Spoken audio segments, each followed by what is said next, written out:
Hey, everybody, I'm Couch Mike. And I'm Bob. I'm Tim. And I'm Mark. And this is the Board Game Rundown. Welcome to Whiskey Wednesday.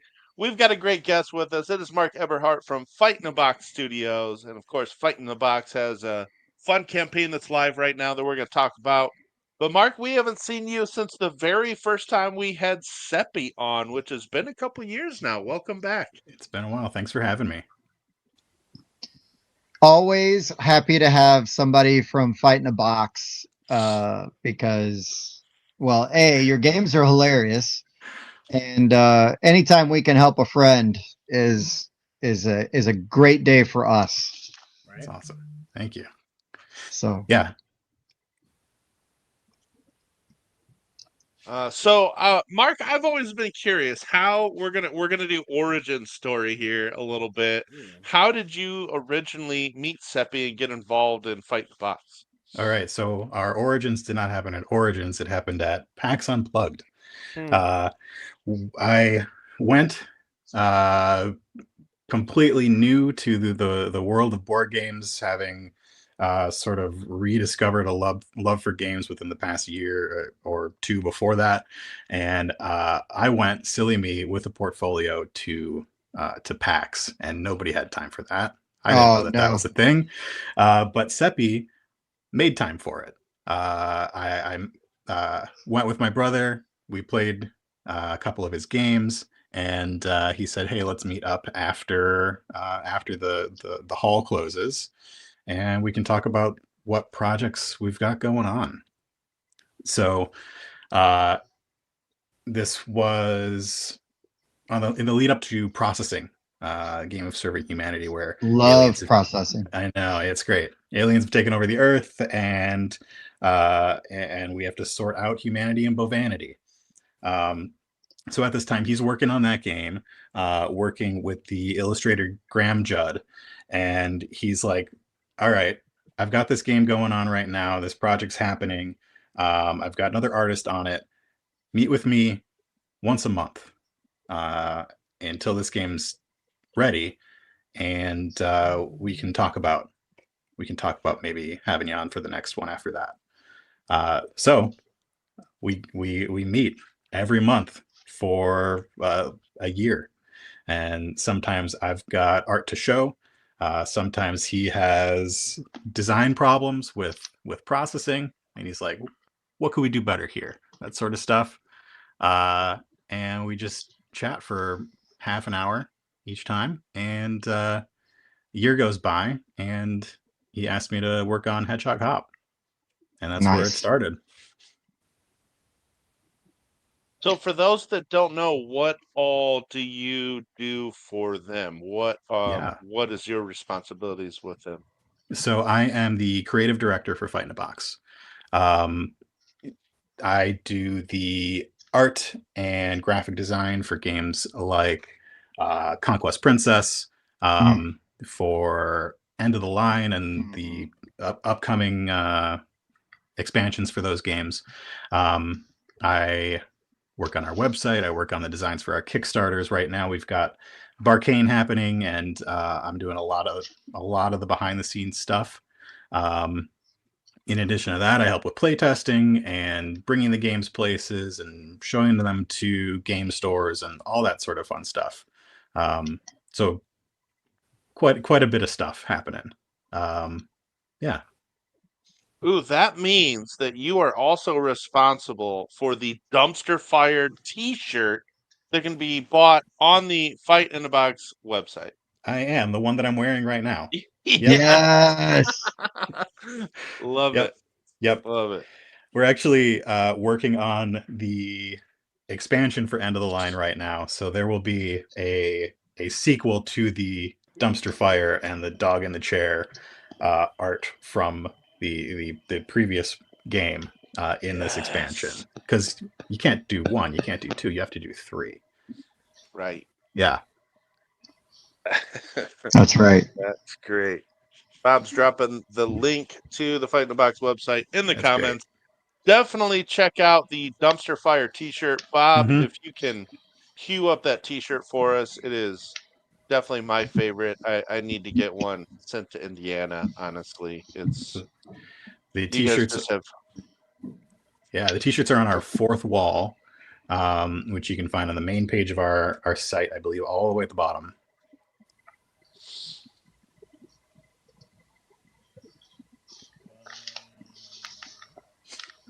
But Now, yeah, we while they're do. showing those, oh, go on, Yeah, go on. What were you were going to say? I was just going to talk about t-shirts. We try to find Do it. all the best stuff from all the games. We've got uh, a bunch of artwork from a bunch of games that we can lean on and do blueprints of uh, the Conquest Princess and all sorts of fun stuff from throughout the Fight in a Box years.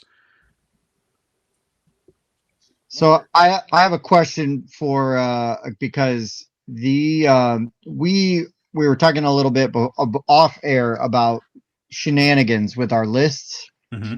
and these guys to this day still give me a hard time because we did food games. Huh.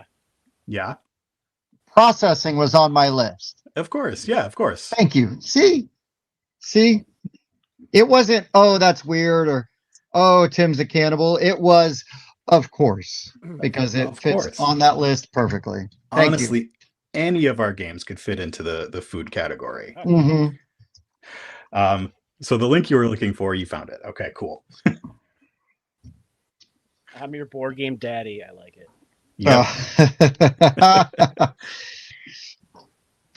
There's the dumpster. And so, yeah, we got the dumpster fire long sleeve, dumpster fire short sleeve, all sorts of stuff. There's one processing shirt so far, but with a processing expansion coming out at the end of the spring, I'm sure we'll see more processing soon. Do you have a favorite Fight in the Box game? I think it is Mouse Cheese Cat Cucumber. Oh, nice. Because I spent the most time with it. Sure. And with that, it's RPG, the Mechanical Corners RPG, which I can play and run until the end of time.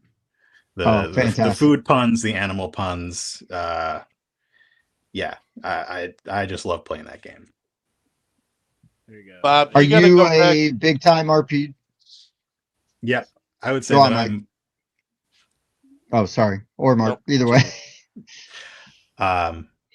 I'd say I'm more of an RPG person than a board game person. When I'm not doing Fight in a Box stuff, I have RPG actual play channel. Oh, cool. Yeah. So lots of RPGs for me. What are some of your favorites? The one that I play most is probably the Star Wars RPG.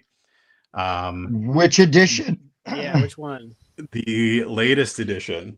Okay.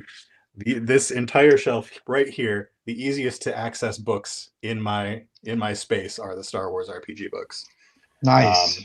But lately I've been playing a game called Cryptid Creeks, which is made by Hatchling Games. And it is sort of, I want to say almost like Stranger Things, but it's a little bit more weird and stuff. You play like River Scouts and solve mysteries and stuff like that. I almost said like Stranger Things, but good after still Yes. good after 3 seasons. Yeah. Thought it started off really well and then it kind of fell off. But yeah. Kind of lost itself. Yeah. It did. That's all right. I'm happy that I got what I did. I enjoy what I enjoyed of it. I really enjoyed. Mm-hmm. What more can you ask? What up, Googs?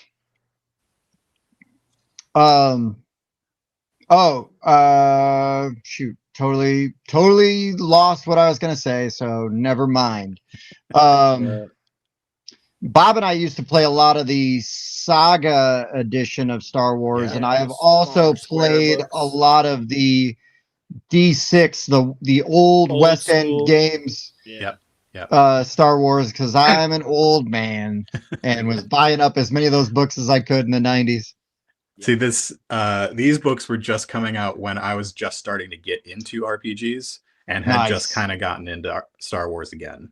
Like I Star Wars was big when I was a kid, and then I lost track of it in college, and then got back into reading, watching, whatnot in the mid 2010s when these things were coming out. So yeah, I mean, that's the great thing about those role-playing game, the books. Like, honestly, I think I bought the first one just because that was like more Star Wars lore was packed into it. yeah, And then like was like, I guess we should probably play this. And then it was a good excuse to just keep buying more and more role-playing game books. yeah. I'm a big Star Wars guy. All half of what you can't see behind me is all Star Wars, and then RPGs on this big shelf right here. Sweet. So being super into Star Wars, have you seen, and if you have, what do you think about them releasing the original editions in the theaters again without any of the special makeover stuff? It's all like OG. I love that. 50 year, yeah. Yeah. I have I have like the one time they released the DVDs, the special edition DVDs with the original versions as bonus features that you can't, there are no chapters, no nothing. You got to watch it like you're watching a VHS tape. You got to watch the whole thing with no edits, no nothing. And when I pop those in, those are what the version that I want to watch. Right on. Yeah, what I would say is, why do you need chapters? You know, what you pop one of those in, not you be just skipping shit. you sit there and watch all of it. Yeah.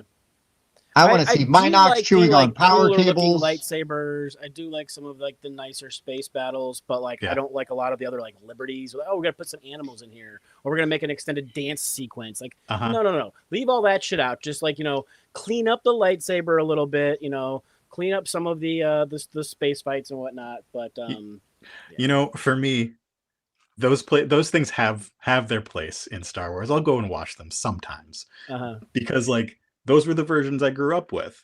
Like we had the original VHSs, but then we saw the special editions in theaters when they were coming out, and that was cool.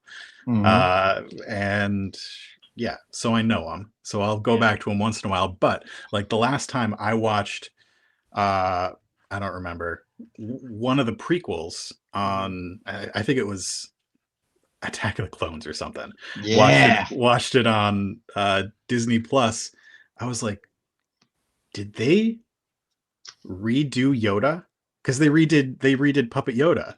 I had no idea because I've been watching like the original versions of it the whole time. Yeah, no, because some other people I think complained a lot about it, so they ended up touching it up and redoing it. So. Yeah. I mean, like, I get wanting to add a few things, flesh out your universe, you know, like, hey, I did always want this in here, but there is a such thing as like meddling too much. Yeah. You know, so even if you do that, having the original available, I think, as long as you have access to both and then watch the one you like, right? You can make like a choice. Absolutely. There's no right version. Yeah, just watch the one you like. Yeah. It's totally fine. That's generally how I feel about Star Wars in general. You can like what you like, dislike what you dislike. It's for you to make your choices about. Yeah, I've gotten way too old and jaded to be gatekeepery about Star Wars. The Star Wars fan culture is toxic enough. They don't need my 2 cents. Like, I would just rather everybody's got stuff they like. Like, that's great. Let's go with that. I'm excited for the new Ahsoka season coming up too, because I want to see what happens with all that. So yeah. I like the mystery behind it. There's a lot that we don't know, and that's cool. I will some cinematography where she's like in the world between worlds, and they have like Anakin coming toward her, and it's flashing the Darth Vader back and forth. Like, that was really cool. Yeah, there's some really great visuals in that. I mean, I'm waiting with bated breath for the Mandalorian and Grogu. Not gonna lie, I am a sucker for that stuff. I love it. Just some of the best some of the best and super fun. Ooh, who's this? I miss seeing Star Wars in theaters. So I'm excited to go get all the friends together and go see it. Yeah, Stargate. So for the 50-year, man, I hate saying that because it came out the year I was born. So it tells you. Uh-oh. I know, right? Bobby. Just outed myself. But yeah, they're going to do the episode 4 original release version of it with none of the new cuts or flash or anything like that. And they're talking about doing that with the other ones as well. So we'll see what happens. And Steph, man, I'm jealous. I am waiting for my layers to show up. I can't wait to actually play that. Tim and Mike were the two that got to sit in and do the preview for that, and I was super jealous. So I want to get my hands on my copy and give it a play. So. Cannot wait to play Layers. You let me know when it shows up, and I'll be there the next day. Yeah. Oh, okay. Yeah. You sounded real convinced there, Bob. You're like, yeah, okay. yeah, okay. Yeah, sure. Sure. Friends and family only, Mike. Yep. Sorry. We can do that after we do play a game of Magic. How about that? Ooh. Block. I'll sit on the couch and I'll play Path of Exile. That's what I'll do. All right. You're back in. I guess I'll play Magic with you, Bob. Yeah. We should probably talk about this new Fight in a Box game, which is Barkane, the RPG you can play with your dog. Dude. Yeah. Okay. Yeah, answer the question that everybody needs answered, and that is, how do you play an RPG with your dog? Okay, so typically in an RPG, that element of chance is created by rolling some dice. In Barkane, you go on a walk with your dog, and that element of chance has to do with the things that you spot on your walk. So, for example, the first quest, because there are the book has 10 quests in it, not including our stretch goals, which we've hit like 3 of so far. On the first quest, you are looking for things that begin with a particular letter. On later quests, you're looking for street names. You're looking for certain critters, whether you spot squirrels on your walk, whether you spot rabbits and cats and other dogs and stuff like that. That's your element of chance. So you add your dog's stat to the amount of things that you did on your walk. There's the first one, and that's how you get your score, what you rolled for the quest. And then it's a journaling RPG. So based on how well you did, you look at these prompts, you write things out, and we made it beginner friendly. So you can write as much or as little as you want. You can write in the book if you want. You can get a separate journal and write a more in-depth story about what your dog's doing, answering these prompts. Sounds Some of the rad. writing in this is hilarious. I've already caught myself chuckling a couple times here. Keep a journal because your dog has no thumbs. Your dog has no thumbs. Little things like that just really make me laugh. Yeah. Every day you've got your duty diary. That's where you write your stuff down. Not what I was thinking when you said duty. Yeah. Each day also has a puzzle. When your dog stops to fill their bag of destiny, you get to peek at the puzzle, and you get bonus like a leveling up for later on, depending on how much of the puzzle you do, how much you fill out. Puppies are poop. Now, hilarious. Another question. Yeah. So who is the dog person? Is it you or Seppi, or are both of you dog people? It is more Seppi than me. Okay. Seppi does not have a dog because he lives in an apartment. I take the neighbor across the street's dogs. They've got a new 1-year-old greyhound who needs excessive walks, so I take him every once in a while. But nice. Seppi loves dogs. YouTube knows that Seppi needs to look at least 12 dog videos a day. or else bad things will happen. The algorithm feeds him to keep the universe safe. I get it. Yeah. Mm-hmm. Yeah. I've seen Cabin in the Woods. I get it. Yeah. Very similar vibe. Speaking of dog people, we had heard from a little birdie, the man himself, that Mr. Wes Todd may have had a little bit of an assist in this. Yes, he is our dog expert.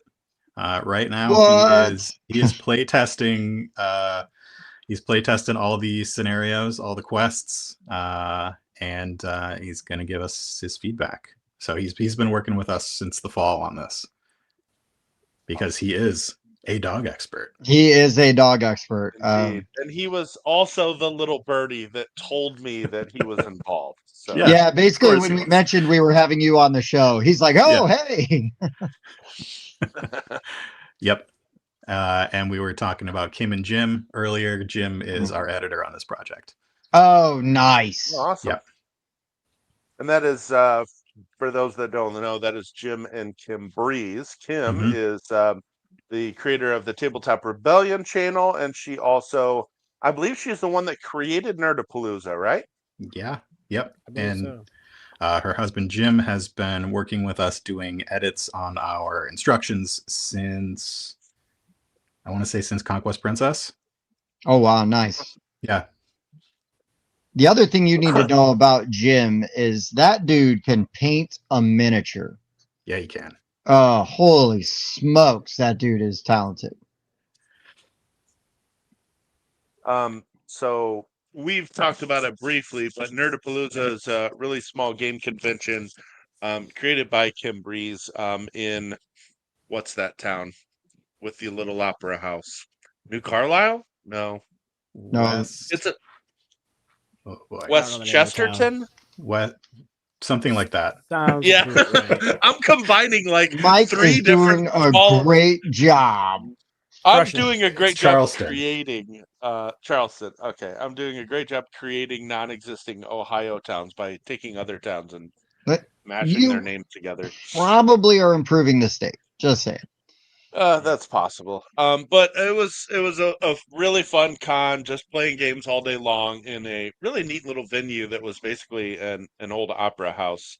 Didn't get to go last year, but yeah, things have changed. Hopefully I'll get back this year.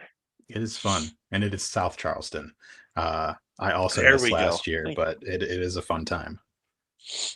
It's northeast, west, New Chester, Charleston. I've been there. Yes. Yeah. Great place. Yeah, Bob went as well. We made kind of a weekend out of it, so it was pretty fun. We did. And speaking of Barkane, we brought our dogs. We had to get a pet-friendly Airbnb. So, you know, we were able to accomplish that and had to run off and make sure the dogs were okay midday and come back. And it was a good time.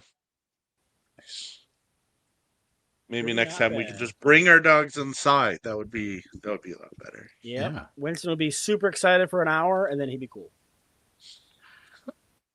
Yes. Mm-hmm. Usually how he rolls. He's like, "Oh my gosh, all this new stuff!" And then Tim froze, and now we have the inception of the Tim. Oh wow! Double Tim. Right. This is just shit! There goes the planet. Yes. Well, Barkane looks like it's a lot of fun. It has already funded, so that is absolutely. great. And you guys have 9 days to go on that, so still plenty of time for anybody that's interested. I made sure that we got the link to the campaign in the description.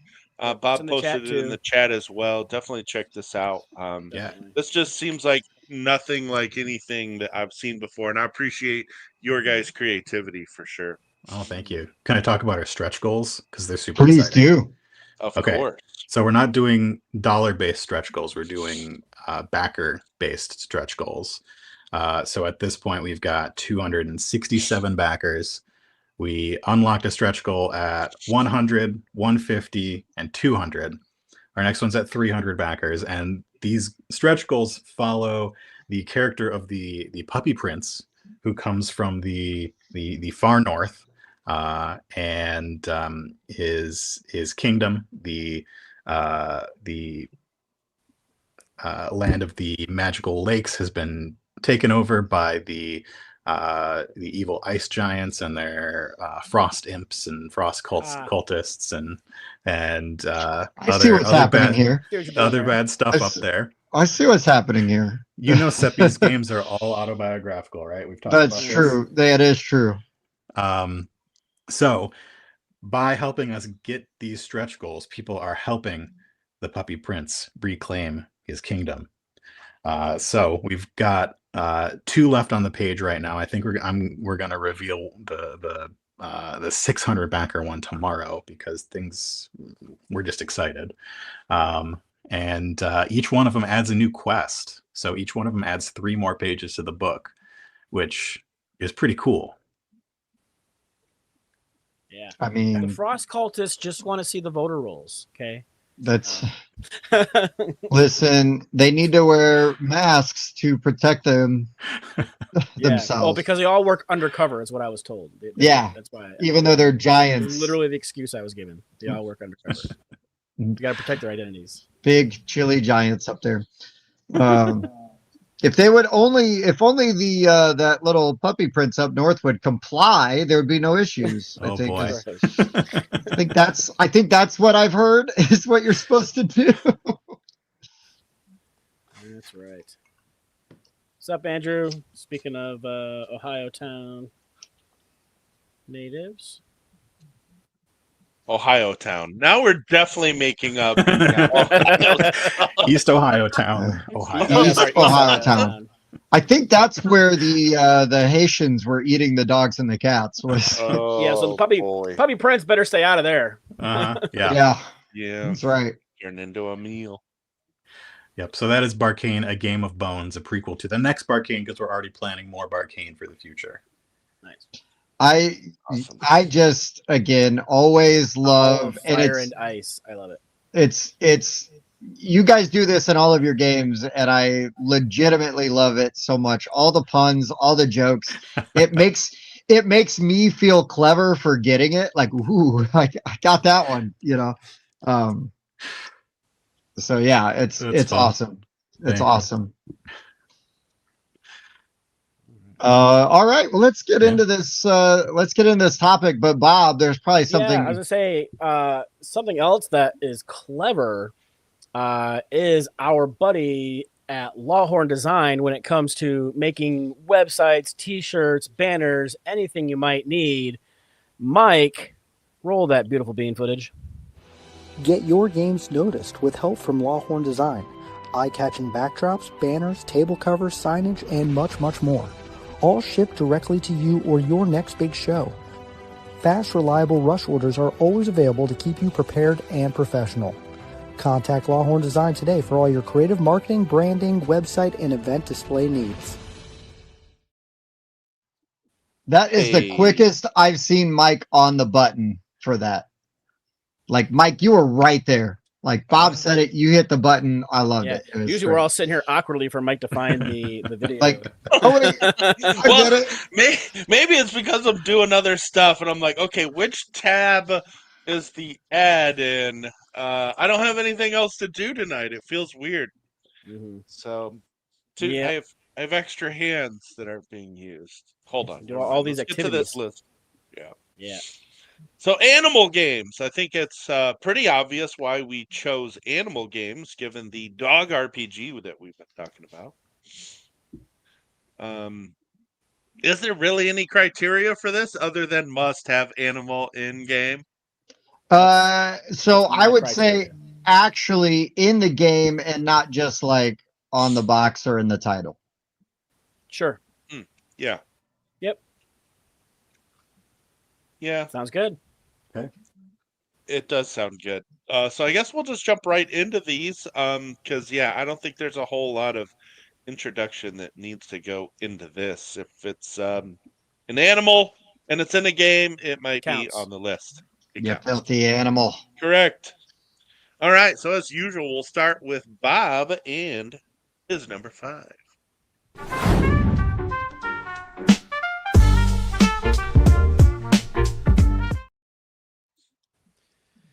My number 5, the year is 2083. Oh, boy. Humans have been extinct for decades. Oh boy. This All right. game, yep. Check Change this your one list, off. folks. That's why I like going Nope. first. This was an alternate. This was an Okay. alternate because this was what I thought was going to go, but I had it there for just sure. in case. I'm talking about After Us. This one features a bunch of apes, you know, filthy apes. It's a great deck builder. You're getting your cards in your hand, you're laying them down, you're trying to line these panels up. Mike, how do you do all this and talk at the same time? Nope, that's a scoreboard. So there's your cards there, and you can see how they have these little panels on there. And once they line up, you're going to run those panels together, gain all those resources. Then you're going to go across the middle and the bottom, and you're going to do all those different actions, trading in your resources, earning points, and doing all types of stuff. It eliminates the downtime of the waiting for somebody to buy a card because all the cards are face down. So you're just grabbing a card off the deck you want to buy from. So it really helps to speed the game along. Yes, you do, Tony. You need to try After Us. It's great because it plays like 6 players, and you can still play it in like an hour. So it plays fast. It plays really super fast. And even the BGA adaptation of this is really good because it's just with a click, all your little bits go, and then all your little bits come back in, and it really kind of like speeds that up. But this is a fantastic game. If you haven't played it, you should. But it is a little bit dark to think that in 2083, humans have already been extinct for decades. But keep it up. That's like secretly my favorite part about the whole game. Is that really dark future prediction there. Mm-hmm. It's got great mechanisms for like calling, because like one of my big things I like doing in deck builders is calling the cards out.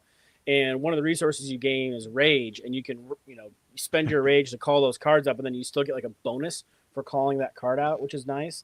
Like I've just done because the different apes specialize in different things. The gorilla strategy where you just get all that rage, and like I've got like 5 cards in my deck, so I'm drawing my whole deck like every time. It's awesome. This is easily my favorite deck building game now. I just can't talk about this one enough. So I left it off my list, assuming someone else has talked about it. It just does everything right that I want for a deck builder. Yep. All right. See, I love a deck builder, and I'm actually not familiar with this game. Oh my gosh. This one, I feel like really kind of slid under the radar. Like Pandasaurus published this one, but it wasn't by a big time designer. It's kind of gotten mixed reviews. But for me, this is like serotonin drip the game because every time you get those like boxes to line up, those are resources you get, and you're using those resources to buy better cards or spend them for points. And so you get a little bit of this and a little bit of that. It's like every turn you're just getting more stuff and more stuff. And you play simultaneously. You don't have to wait for people. You buy your cards simultaneously from a face down deck. You don't have to wait for people to analyze all the cards. Yeah. And so it plays fast, and it's really easy to teach. And yeah, like Bob said, 6 players easily in under an hour. It's very unique for a deck building game, and I think that's why it might be polarizing. Some people want more player interaction. Some people don't like the random card buy because it's face down and you don't get to analyze which card is perfect for your deck. Yeah, but you're still picking the type of card you want, whether you're buying a chimp, you know, an orangutan, or a gorilla. Yeah, and then you have 2 values. You have ones you trade for 3 that are a little bit cheaper, or the ones for 6 that are stronger, you know, depending on what you trade in. And it's got a great part where it's got what I call the monkey see, monkey do phase, where you can copy somebody sitting next to you and do like their bonus action. Cool. Yeah, it's a good time. Yeah, it's one of my favorites. All right, Tim, are you in or are you out? No, you're muted. No. Unmute yourself. You're muted. Can I unmute him? Wait, can I unmute him? Hold on. Nope. I got him. Now try it, Tim. Nope. Still not working. Still no Tim audio. What the heck? Apparently he hasn't been feeding his internet hamster lately. Make sure that you have the right mic selected. Oh, there he is. Yeah. I only have one mic. Oh my gosh. I've not had issues like this in ages. I guess it's like a throwback to the last time Mark was on. It's yeah. Yeah, sorry, Mark. You can blame me. It's fine. No, we're very professional here, so Right. it's definitely your fault. Yeah, Tim is the dumpster fire of our show. That's So. right. I am. That's what we Everybody need. loves me, but it's a legit dumpster fire. What we need is just like a screenshot of that dumpster fire. Then every time Tim's like something's going wrong, we just Yeah. pop that up. Yep. Instead of being like the bars and the beep, it's just the dumpster fire pops up. Yeah, we need to talk to Fight in the Box guys about a little sponsorship there. Like, let us use the That's great. image, and we'll promote Fight in the Box. We'll call it a deal. All right. So Bob took after us. That is great. I will go with a safe one. This game is hilarious and super fun, and it is called Leaping Lemmings. So in Leaping Lemmings, you are trying to get your lemmings all the way across this field so that they can jump off a cliff. But you gotta dodge the hawks that are flying around. So you're trying to sprint between these bushes where you're safe. The other player moves the hawks on their turn. Like, so there's lots of manipulation there. And it's a really goofy, don't think about it too much because it's kind of depressing as far as the theme goes of the game. But man, holy smokes, it's a good time. This game's super cute. And then all the lemmings, of course, have names. So like when my wife and I play this, we're like, oh no, not James, or whatever the lemming's name is. So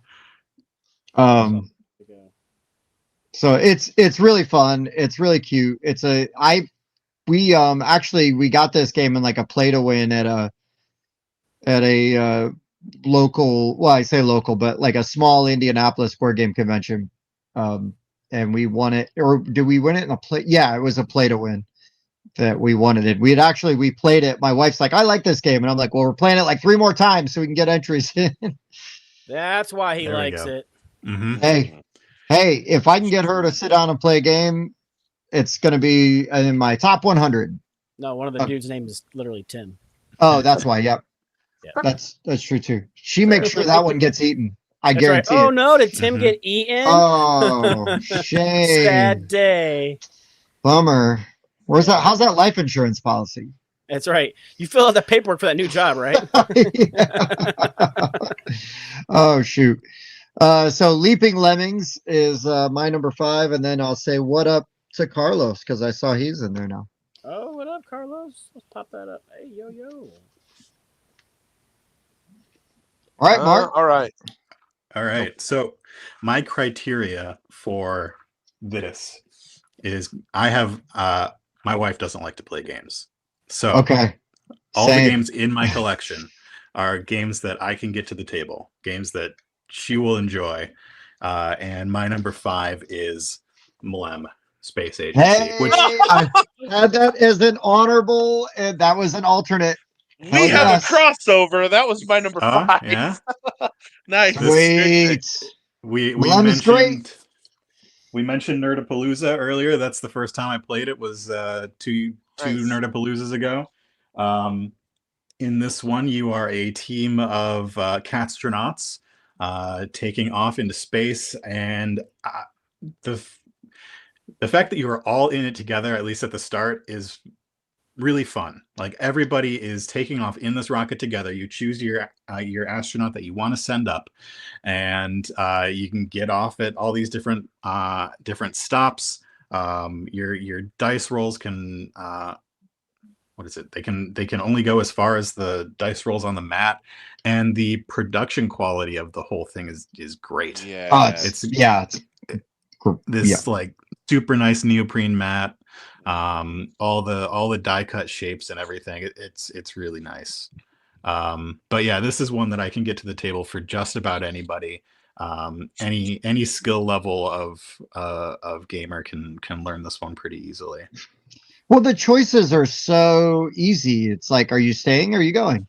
I mean, you roll the dice, you decide where you're going, you decide if you're staying or you're going. And that's the mechanic. And then you keep rolling and you push your luck until the rocket crashes. Yeah. I love how all the different astronauts kind of have their own different abilities. So you can kind of pick, do I want the guy that can parachute? He can fall down to a moon or a planet, even if the commander busts on his roll, or do I want to go for a planet, try to get double points?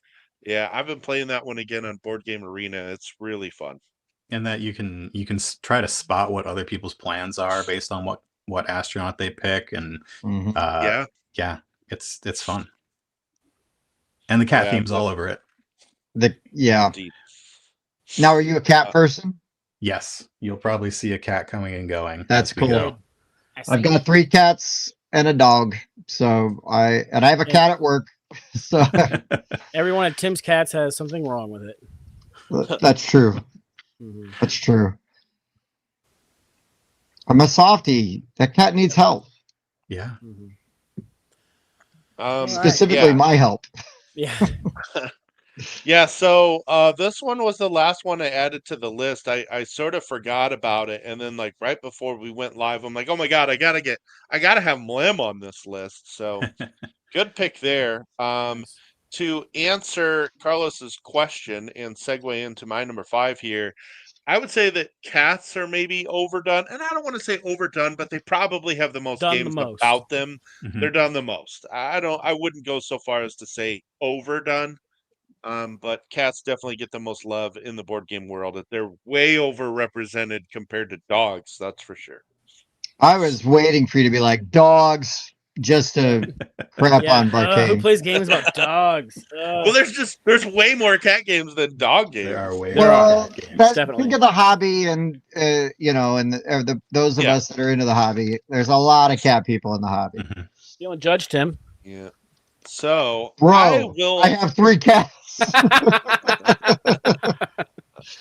I guess that puts me as the only one in this group here that does not have cats. Yeah, it's because you're a horrible person. Yeah. Why do you hate cats, Mike? You're a monster. I pet your cat every time I come over. You do. All right, so I'll put a cat game in my number 5. This is from an indie publisher. I played it at Origins last year. Thought it should get more love. It's called Pocket Cats. Pocket Cats is basically like a grid style of game, and so what you're doing is you've taken control of like an asymmetric cat that gives you different abilities, and you take all these different cats that have different ways of scoring, and you flip them all over into a grid, and you are going to just one cat at a time on your turn. This is a 2-player only game. You're going to flip a cat over, and then it is going to move, or it's going to try and eat some of like the insects that are in there. Ultimately, you're trying to score the most points after the entire grid is revealed with smart grid placement. You're trying to put certain groups of cats together. Other cats are trying to avoid certain cats. They're also trying to stay away from the dogs. And so depending on the asymmetric power of the person that you're playing against, you may try to move the cats that they score the most on closer to the dogs so that they don't get scored. It's just got a really kind of clever push and pull. It plays really fast. It's really easy to learn. As this grid gets revealed, you get more and more information about how you want to position these cats so you can score the most points. It's a pretty quick and clever game. Pocket Cats. Pocket Cats. Haven't heard of that one. Yeah. West taught me that one at Origins last year. That was like towards the no, that was Sunday. So you and Bob left a little early. West and I stayed back a little bit. We played like 2 or 3 quick games before we left, and this was one of them, and it was pretty fun. Nice. West is good for that. Nice. Wait, we got to play like 5 more fast games before we go. Oh yeah. Is it time to go? Yeah, it's time to go. So 3 more. 3 more. I mean, it's only 3 more. Come on, guys. Yeah. And since I have no other use for my hands today, I'm good for remembering that we're on number 4.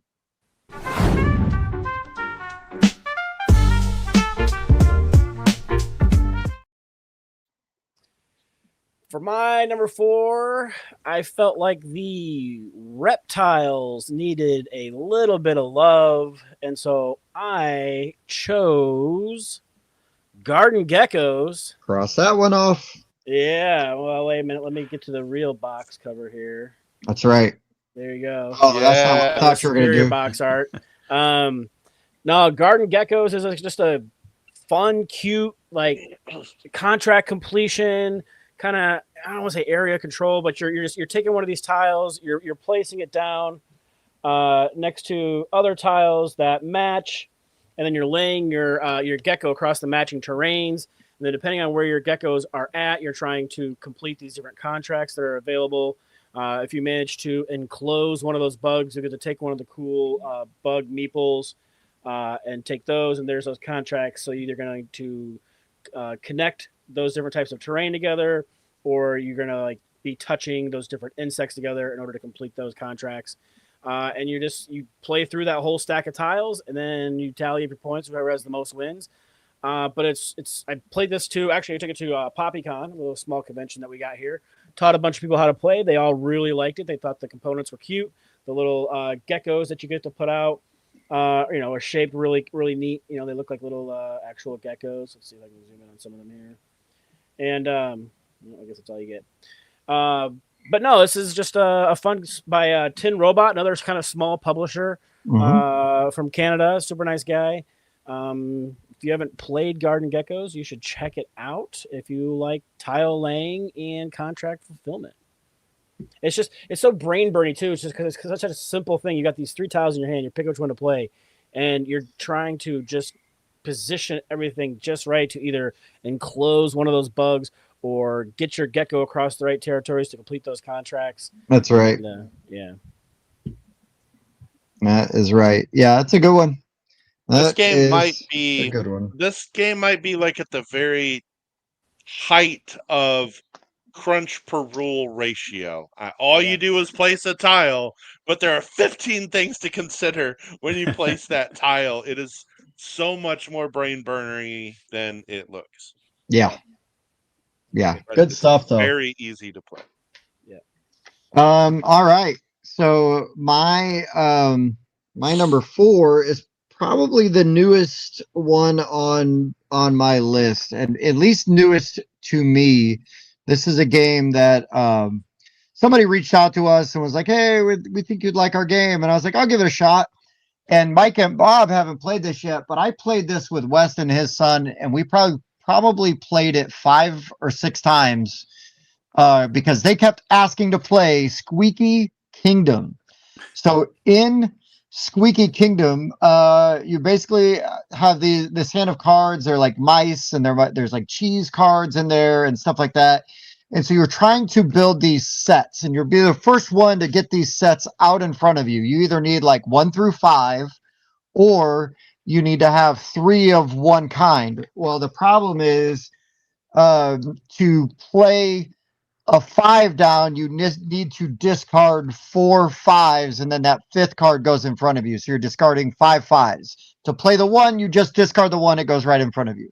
To play a 2, you need to discard 2 2s. One of them goes to the discard pile, one of the 2s goes in front of you. So on and so forth. There are cheese cards you can play, and then when you reveal them and you have a whole wheel of cheese, because there's like a quarter of the cheese or half a cheese. When you have a whole cheese, that counts as one of your cards. So you're able that you need to discard. So this game was surprisingly super fun, and we all really enjoyed it. Again, they kept asking to play it, and I'm like, yeah, let's play it again. And everybody was kind of winning, doing different things and different strategies, and so that was interesting too, because the benefit of playing it back to back to back to back, and then playing it again a couple times the following day, you really got to, because I was thinking about it, and it's like, well, is this strategy like the only way that works to win? And no, we saw lots of different ways to win in the game, which to me is always satisfying, because if a game is solvable or there's only one strat, especially in like a card game, it's like, well, I never got any of those cards, so I never had a chance to win. That always sucks, right? That's a feel bad. There was none of that in Squeaky Kingdoms. This is created by Alden Schurtz, and this is Dynamite Genius Games. So a real small box. Super fun, really cute artwork on the cards. And I guess Fight in a Box could get behind this. Hey, support your independent publishers. They need it. It's and true. If you do check out Squeaky Kingdoms, tell them Board Game Rundown sends their regards. That's right. Be sure to stab them. All right, it's All me. right. Yeah, Mark, It what you is. got? Okay, so this one, Fit to Print, is about I'd say it's a cozy newspaper making game. Basically, you are within a timer, you are choosing articles, all of which are like little pun-filled articles about a little woodland town, and trying to fit them on your newspaper based on what day of the week it is. So there's ads, there's human animal interest, a variety of different types, and you score based on your different types. You want positive articles, negative articles, that sort of thing, pictures. But it is very cute. It is filled with animal puns, which I obviously love. And it is another one that I can always get to the table. You are each reporters, and like you can see in this picture, you have your desk, and you can only fit a certain number of articles on your desk.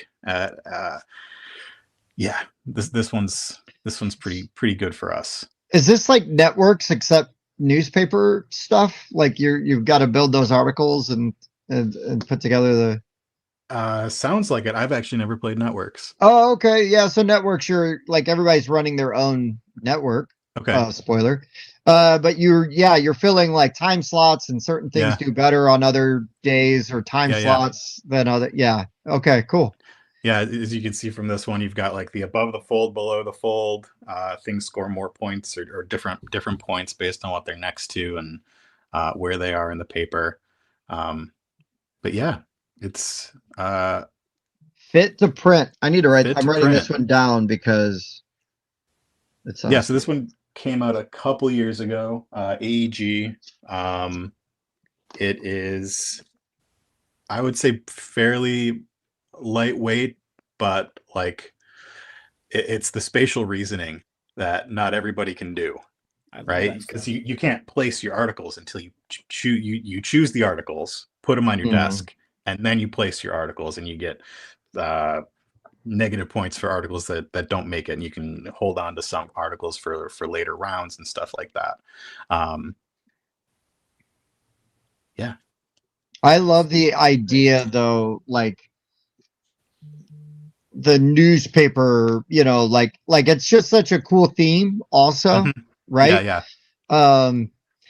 And yeah. Like, and then especially with the terminology, my I guess technically it's my step uncle, but I had an uncle that worked at a newspaper in Charleston, South Carolina, and so the above the fold or below the fold, you know what I mean? Like all those terms bring back some memories. And I love it when games like really dig into a theme and they use the terminology, the slang, because I just feel like it gives it, more pulp. There's more there. Old-timey voice, see? Yeah, talking an old-timey voice. I just finished up the first book in a series called Shady Hollow, which follows a Fox news reporter writing articles about a murder in a town. This feels very much like it. Cozy woodland. Oh, I love it. You gotta get the scoop. Yeah.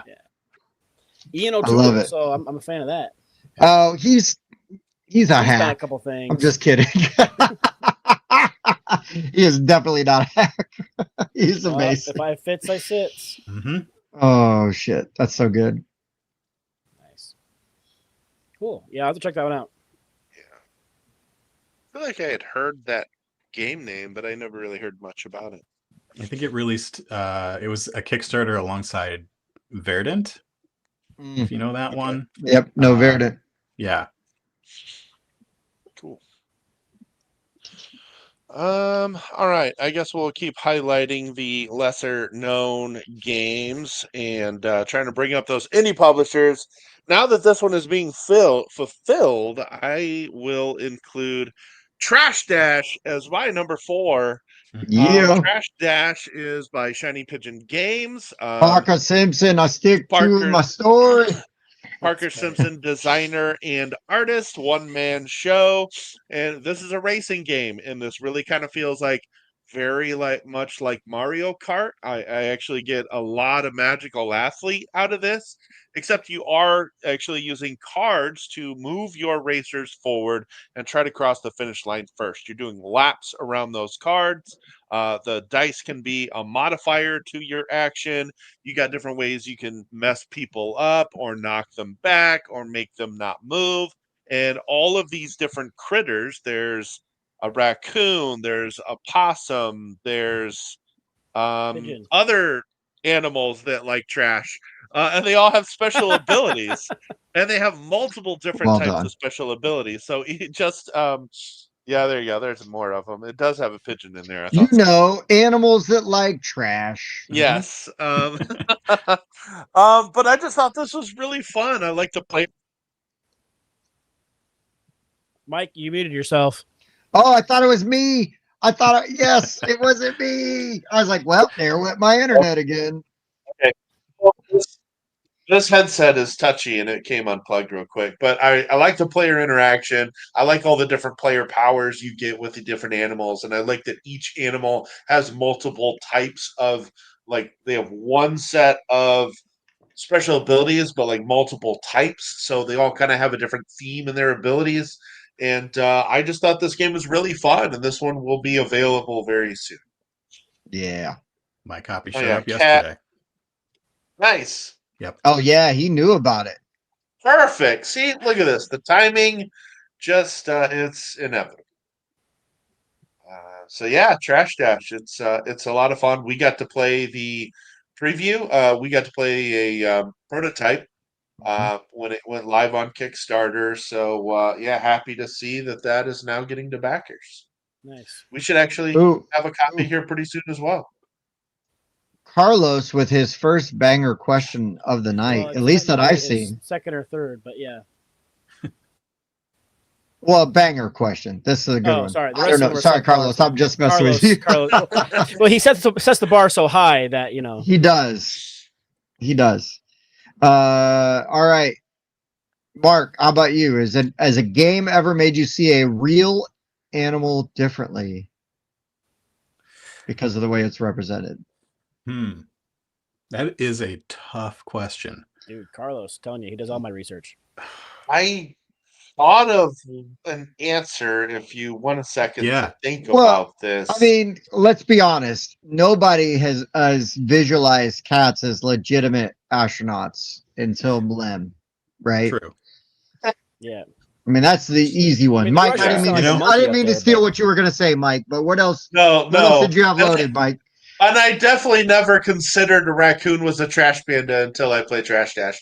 But no, actually, I'll go back to After Us. So in After Us, the rage mechanic, you get more rage or ability to call your group of apes by getting gorilla cards, and the gorillas are kind of the alpha in their group, and they determine who gets to stay in the group and who has to leave a group based on their aggression. I think that is very thematic. I don't know that it necessarily makes me think about them differently. I sort of figured that's how they were, but I think it's a very interesting thematical tie to a mechanic in a deck building game. There you go. I don't know that I have a good answer for that. It's a tough question. It's a tough question. It is. It is a tough question. I will say that, like I had the best answer, and then Mike's was pretty good. So, cat astronauts. Yeah. Apes. I played a prototype for a game called Catstronauts years and years ago, before Mlem. And I think it is now it's now going to be a real thing, which is cool. Oh, nice. There will be 2 cat astronauts games out there. At least they Something like didn't that, just send a release it cat the in same space. time. Yeah. Because that's always a bummer. Where you're like, oh, well, which one did you get? Yeah. Well, the problem is, though, if we send cats into space, they'll start knocking stuff off the flat Earth. So That is true. Well, no, that's why we need to send them into space because they're already knocking stuff off of the flat Earth. oh, is that what it is? Yeah, I think so. Okay. I think so. It's that or those frost giants up in Minnesota. I mean, the Great Yeah. North. Ice giants. That's what I meant. No, not ice giants. They're No, like they are the snowy, ice giants. Yeah, yeah. cold. Oh, they are ice giants. Uh-huh. Okay. Yeah, pay attention to him. We're not I was being trying that to subtle. avoid the one word, the bad word. Now, okay. All Whose right. turn is it? It It's is. gonna be We're back back to to me. Bob for his number 3.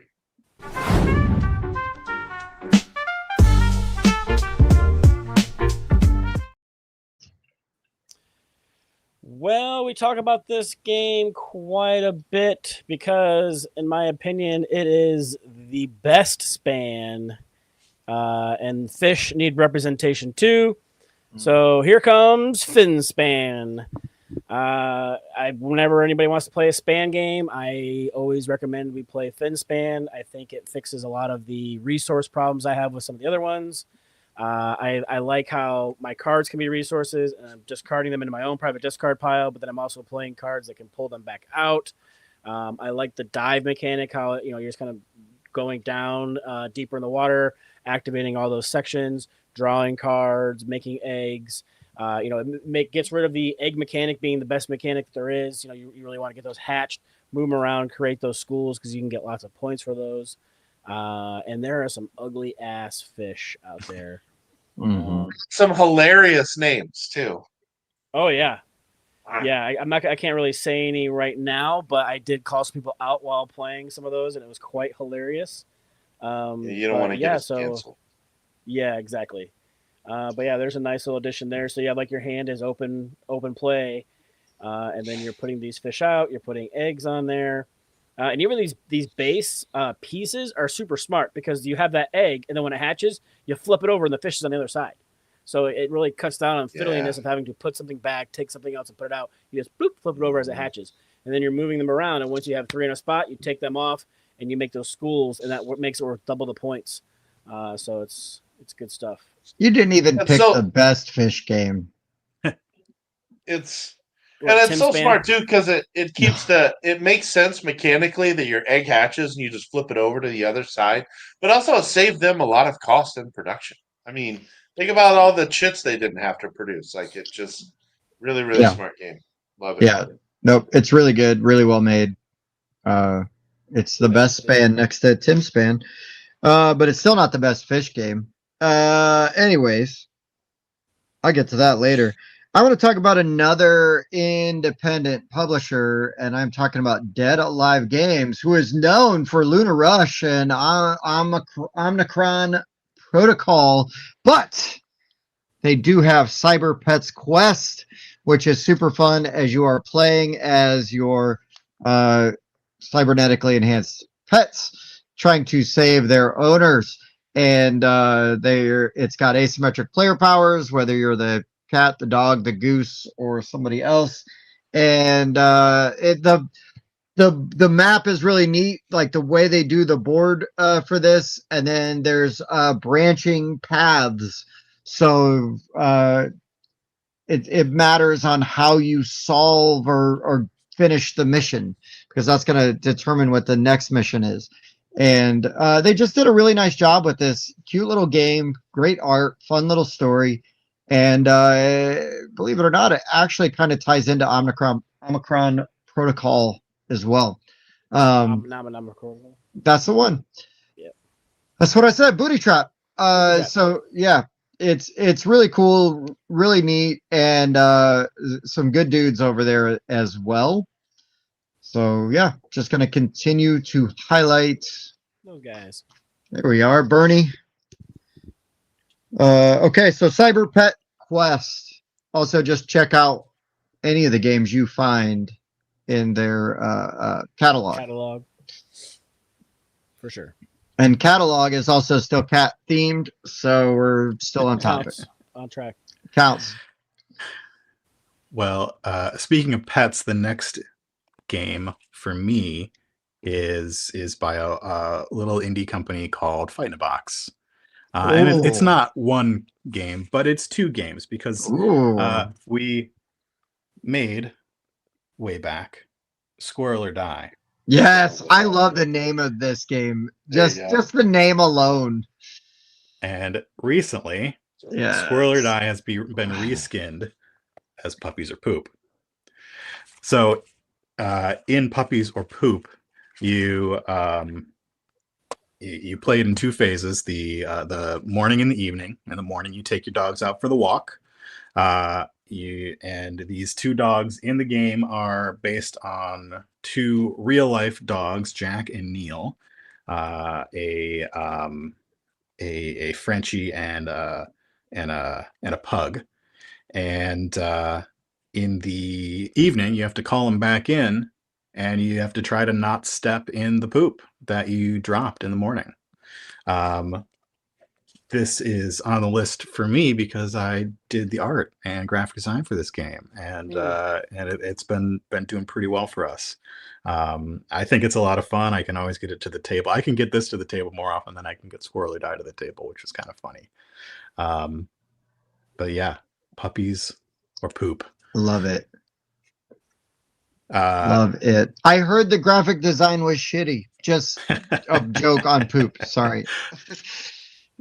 I don't know. I don't know how many pictures are up on BGG, but going through the cards, I did these when I lived in Ohio, and all of the plants and creatures, insects, and stuff that are in the backgrounds of them are all native to. Hi,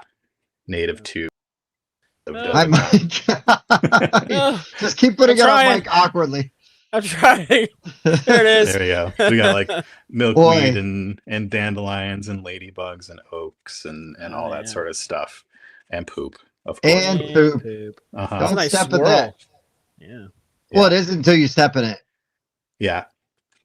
But yeah, that is Puppies or Poop. Real dogs, real people in the background. They're cats as well. And yeah. What's okay, bad friend question here. What is the Fight in the Box game that has the hedgehogs? Hedgehog Hop. Hedgehog Hop, thank you. Hedgehog Hop. Yeah, the first one that I worked on. That's right. And yeah, it's a bunch of dancing hedgehogs. Yeah, that's what I was gonna say. Is I remember Seppi talking to me about the dancing hedgehog game. Apropos of, I guess, only Fight in a Box, but yeah, perfect. All right, Mike. We got a good Carlos question here. Have you ever played an animal game where the theme felt completely slapped on and could have been anything? I mean, I would say that of Moem. You could make that just about astronauts, and the cats are just kind of there for flavor. You can make it a speeding train that's about to go off a cliff. Yeah. You can do anything with it. Yeah. Yeah, there's a lot of things you could do with that theme. My number 2 could probably be anything really, but I'm still gonna be my. I mean, Puppies or Poop could be about squirrels. Oh, wait, that's still animals. Could be about Bigfoot because that exists too. Oh, still about animals though. Yeah. Skunk ape. Nope, still animals. Actually, looking at all of my games that I have on my list, they're all mechanics over theme. So I feel like any of the ones I've got on my list could literally be any theme, including my number 3. I felt like there's 2 games from this publisher that were really had a high chance of being on this list. So allow me to be the first to talk about Goats and Goblins from PA Games. Does have goats? It does have goats and fictitious goblins, but you are spelunkers. You are goblins, and you what? Spelunkers? No, I was laughing at Bob when you said goblins are fictitious, and Bob goes, "Wait, what?" Like so earnestly that it caught me off guard. Yes, Bob. Unless you know of an actual goblin, please introduce me. Yeah. You are spelunkers. Yeah, that's true. Jim is a goblin. And you are going into a cave. So you're going to assign one person as the cave leader. They're going to out loud tell everybody how many cards they're going to reveal from the cave deck. Let's say 6. Everybody then takes their vote token and decides simultaneously and reveals, are you in this expedition or are you out? Then the cave leader will then start to one at a time expose that many cards from the deck.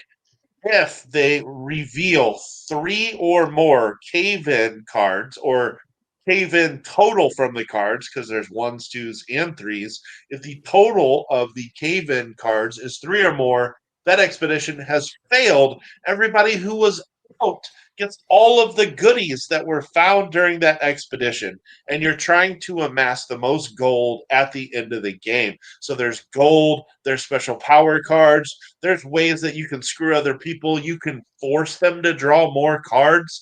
Like you can force them to draw 2 more cards, even though they said they'd only draw 6. There's a seer stone, so you can look at the top card of the deck, and then you can put it at the bottom of the deck and try to screw people over.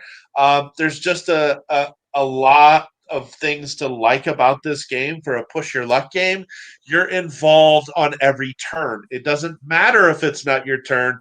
You still got to decide if you're in or out, and you can still force people to keep drawing cards. So if you're out, you're the only person that's out, and they bust. You may be forcing all the goodies onto your side of the table. It just does this very, very well.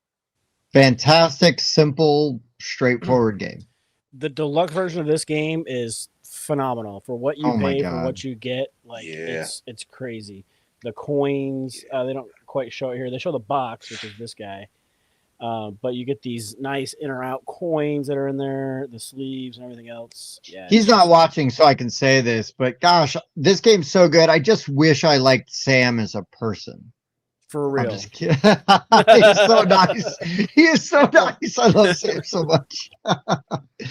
Oh shoot. Great pick, yeah, Mike. I mean, if he was here, I would gently push him on a swing. That's right. That's right. Mm-hmm. Yep. Yep. Indeed. It was definitely going to make the list. Yep. No question about That's legit. It's legit. All right, we got 2 more.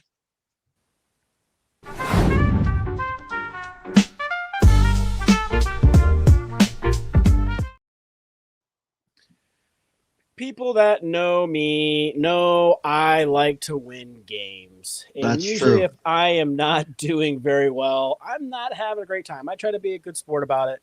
But this game, like we've said many, many, many times, is way more fun than it has any right being. And I have literally scored 0 points playing this game multiple times, and I don't care. I still play this game a lot. And I'm talking about Ahoy! Kittens. This is one of those games. Yeah, you could probably put just about any animal. It could be Ahoy dog or Ahoy, whatever. But it's not. It's cat pirates. God damn it! And it's amazing. It is cat pirates. Some of them have fancy mustaches that I do really enjoy. But this is basically musical chairs with fish and cats. You're going 1, 2, 3 point or point on 3 or however you want to do it. And you're pointing to a piece of cardboard that has fish on it. If you are multiple people pointing at the same tile, nobody's getting any of the fish. The only person pointing at that tile, you can take those fish and put them on your little square boat. And then you're going to do 1, 2, 3 point again after we replenish those circles worth of fish. But now your tile has fish on it too, so it's a tile that somebody else can point to and try to steal, unless you cover your fish instead of trying to point at your fish. But the problem is, if you cover your fish, yes, you get to bank those, but you're out for the next turn. So you want to be careful about doing that every turn. And you're just pointing at these tiles and you're trying to take these fish. Oh my gosh, I've had so much fun playing this game. My mother cursing my niece out because my niece kept stealing all the fish on her boat. So funny. Oh my gosh. I love every it. Time I think about this game, I think about the interaction. Too, Bob. I know, she's so nice. And when she's like, God damn it, Paige, because she kept stealing her fish every time. It's just a blast. If you haven't played this game, it's super cheap. It's Mayday Games. Pick it up. You're trying to collect these sets of fish, blue, red, and yellow. Each one is 1 point individually, 5 points for the set. The clear ones are worth 2. but just the whole really all you're doing is 1, 2, 3, and you're pointing. That's the game. But the shenanigans that ensue, and like you just get on that where you're two people are pointing at the same tile over and over, and that tile just gets more and more fish added to it, and then it's that game of chicken, who's gonna blink first, and then sometimes nobody blinks, and then neither one of you get any points the game, but it doesn't matter because you still had fun. So here's a little inside baseball for anybody that cares. Is we're part of there's like a Facebook group that has for like reviewers and stuff like that. So publishers can kind of put stuff out and see if they can get people to review their game, want to review their games, things like that. And it's a great way to sort of network. And every once in a while, there'll be a game that'll pop up on there that I'm like, I'm not sure if any of the other guys are going to like this game, but I want to cover it because I can play this game with my kids and I can play this game with my wife. Ahoy Kitten was 100% that. I'm like, you know what? If I've got to make this damn video by myself, I will do it. But then we ended up playing this game and it so quickly just became a favorite, either not just with our group, but any group. This is, that there's something special when you're playing a game with people and they're buying it, they're on their phones ordering it trying to find where to get it. Either the minute you're done or in the middle of the second play of it, and this is definitely one of those games. It's so good. It's so much fun. It's just joy. It's just pure joy. Yeah. The fact that it's so simple and it's just way more fun than it has any right being. 100%. Yeah. 100%. Okay. So I'm going to go to the first game I thought of when we talked about doing animal games. And this has been on my list it's been on some lists a few times recently, but it's also in the forefront of my mind, but it fits perfectly here. And I've got to talk about Outrun the Bear, which also I think is going to have an expansion coming soon. So keep an eye out for that. But in Outrun the Bear, you are testing that age-old idiom of you don't have to be the fastest person. You just got to run faster than your buddy because there's a bear chasing you and everybody's trying to get to the car from the campground. And you are playing cards to either speed yourself up or slow your friends down. And there's this giant bear that is moving along the edge of the map. And if at any time it ever passes you, well, the bear got you and you're in a cocaine bear situation, and that ain't good. This game's hilarious. It's super fun. It's kind of mean, but I don't mind because it's hilarious. And, just like a good old fight in the box game, it's okay to have a laugh at my expense as long as it's a really good laugh. And there's some great jokes built into the cards and built into the game. And so this felt very on theme. And this, if you would have told me that Outrun the Bear was a fight in the box game, I would have never even questioned it. Would have never even questioned it. But this game's super fun, and I made the mistake of playing this with my older sister, who has been waiting for decades to get back at me for all the crap I pulled as a child. Yeah, everything was great till you came along. Exactly right. That's right. She told me I ruined her life because she was an only child until I happened. Until 8 or something. Yeah. Yeah, 9 even. 9. And don't tell her. I'm not giving away her age. I don't want to get in trouble for that. I don't need to take another beating at Outrun the Bear. But the joy and the glee she took in making sure that I was going to get eaten by this bear was apparent that there was decades of trauma that were being alleviated through this game. So great game, super fun, and it's hilarious. I love the theme. I'm here for it. So Outrun the Bear. Nice. Great. All right, so I feel like I'm going to betray all of the everything that we've done so far. Do it. Only in that 90% of what we have talked about has been super indie and kind of some of them just unknown to me at least. Go mainstream. Do it. Everdell. Yeah. No show. Everdell's so good. Come on, man. Has to make Everdell's this great. list. I love Everdell. Everdell has to be on the list. The solo mode. Because like I said, it's got to be a certain kind of game to get the people around me at the table. But I can still get them usually with Everdell. I could just play it by myself, building my little town. Dude. And I love combos. We talked about deck builders earlier, being one of my favorite types of games. So like finding those things that work well together. Yeah. And then like the little jokes, the little phrases at the bottom. It's like the jester that says forsooth. My brother and I just crack up every time that guy comes out. Yeah. I no really like hate Everdell. here for Everdell. I am a big Everdell fan. I was very late to the Everdell party. Me too. And when I did finally play it, I'm like, holy shit, this is amazing. Yeah. So the many expansions I have actually not played. Same. I like the core game.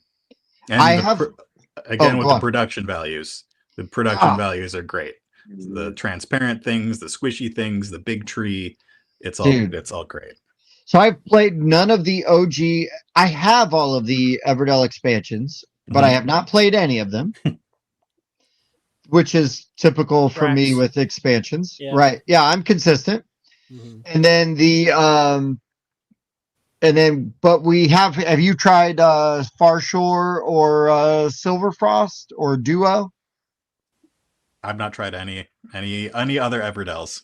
Try them. You'll love them. They're all good. Yeah. Yeah. Especially you already like it, so it's just gonna throw in a little something, for you to mess with. So you're safe.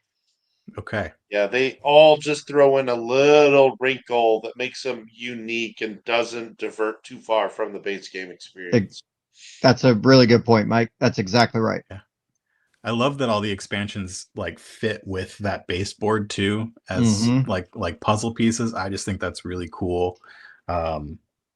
Really smart, right? I mean, I love the forethought, that went in there, and and I don't know that what is it, Tabletop Tycoon? Well, now there's something different that they've started buying up. Tycoon games, Tycoon games, Starling. So I think Everdell did kind of start off small, but just was too good to stay small. Yeah. Yep.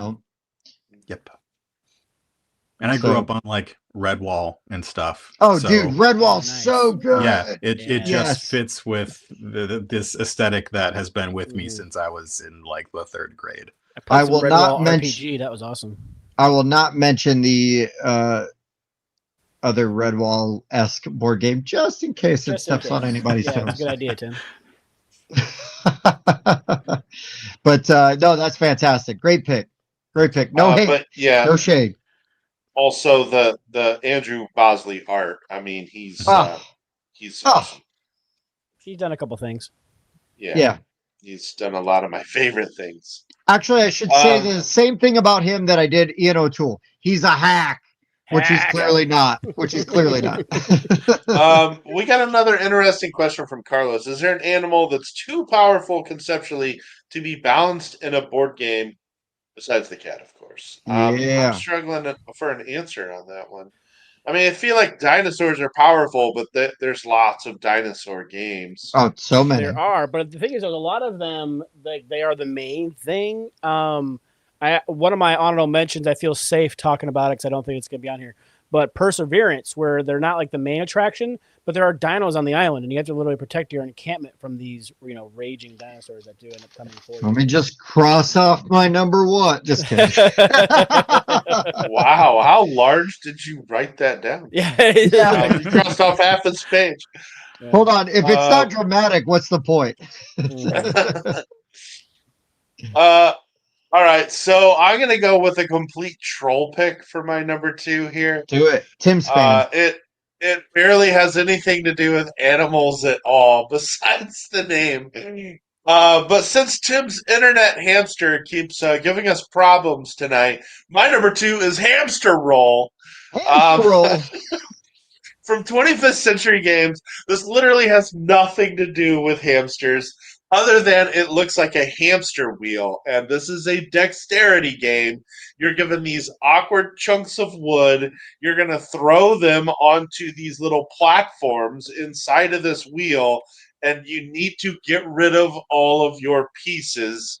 If they fall off or if anything falls off, you have to put back into your inventory, or you have to put back in front of you everything that fell onto the table, and you are just trying to unload everything onto this. It's pretty ridiculous. It's kind of wild how this actually like even became a game. I love this game. I love this But game. it's hilarious, and it's a lot of fun. But when you said awkward chunks of wood, I thought you were describing Bob's dating profile. Oh, wow.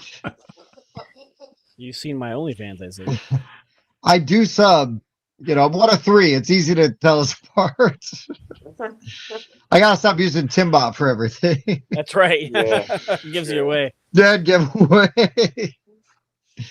But yeah, not an animal game. No, but I felt like a trail pick for fun. yeah, and honorable mentions, we can get into some of these, but yeah, I love hamster roll, so I'm not really gonna bust your balls too hard because this game's super fun. The players are the animals in this game. That's right. Yeah, Yeah, filthy You know- animals. kind of a side tangent here. It's been a couple months since I saw this ad. I was seeing this ad on social media, and definitely on Facebook, maybe even on Instagram as well. It was a knockoff version of this game. It was some other publisher that literally changed nothing. They had a wheel with those things sticking out and awkward wood pieces you put on it. They changed absolutely nothing other than the name of the game and tried to pretend that it was an original idea. People were tagging Chad from 25th Century, the owner of, owner of 25th Century, who brought Hamster Roll into existence. Well, And, to the US. I believe it was a to German. the US at least. Yes. Yeah, it was a German game that came here. Yeah, I mean, unfortunately, right, that's a thing that happens. Yeah. Yeah. Same thing I happens don't with, even really want to crokinole bring up boards specifics. and, Exactly bags. right. Exactly right. Yep. Exactly I right. haven't seen the ad in a while, so hopefully something got done about it. I want to see people that do the work get credit for the work, you know? Well, Fair. I mean, I agree with that statement. I'm just also, you know, we know what happens, and unfortunately, in this hobby sometimes. Yep. In my art class, I was really taking Ian O'Toole art, scratching out Ian O'Toole and putting my name on it, and they were like failing me. That was weird. Hold on, dude. I'm a tracer. Yeah. It's like chasing Amy, right? Yeah. You're a tracer. You're a tracer. Mhm. All right, Bobby. On to number 1.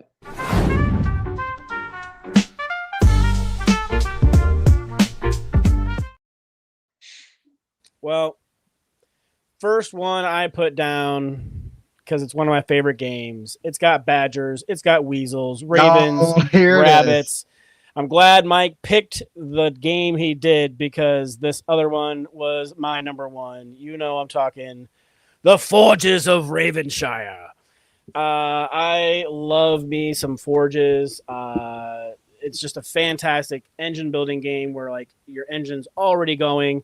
You get to run it over and over and over again where you're taking your dice, and one at a time you're placing them out, you're picking up resources, you're picking up a different die, you're gaining more resources, you're putting that die into one of your guilds, you're running that guild and gaining more resources.